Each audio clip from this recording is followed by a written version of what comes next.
Assalomu alaykum hurmatli do'stlar, assalomu alaykum azizlar. Men doktor Sherali bo'laman. Azizlar, ishlash joyim Tojikiston Respublikasi Istaravshan shahrida. Sizlarga bir yangilikni aytib qo'ymoqchiman. 16-17 kunlari, 16-17 may kunlari Dushanbe shahrida bemorlarni qabul qilaman. Ushbu video ko'proq tojikistonlik bemorlarga tegishli bo'ladi. Agarda sizlarni bosh og'rig'i, vahima, qo'rquvlar, nevroz, tushkunlik shikoyatlari bezovta qilayotgan bo'lsa, uzoq yillar davomida ushbu kasallikdan qiynalib kelayotgan bo'lsangiz, sizni qabulimga taklif qilaman. Ushbu videoni ostiga nomerlarni, WhatsApp, Telegram nomerlarini qo'yaman. Siz murojaat qilib,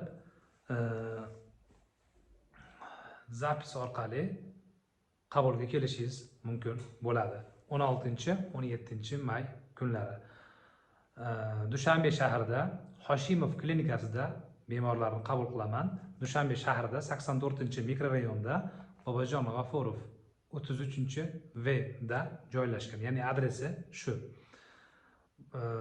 Bosh og'rig'i, bel og'rig'i, bo'yin og'rig'i, ya'ni umurtqa pog'onasi, grejalari, protruziyalarida ham bo'lsa ham kelib ko'rsatishingiz mumkin bo'ladi. 16-may kunlari, 16-may kuni konsultatsiyalar bo'ladi. Navbat olishingiz mumkin WhatsAppga yozib.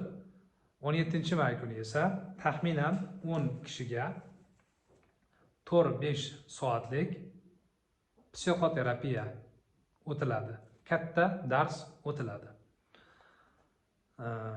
Yana nima demoqchiman?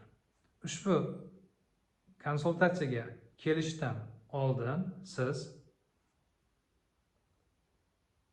EKGga tushgan bo'lishingiz kerak. Qon, siydik analizlarini menga olib kelishingiz kerak. Ya'ni konsultatsiyaga tushgandan oldin, konsultatsiyaga kelishdan oldin shularni qilasiz va ushbu qog'ozlar qo'lingizda bo'lishi kerak. Doktor tavsiyalari EKG, MRT, rentgen bo'lsa, olib kelishingiz mumkin bo'ladi.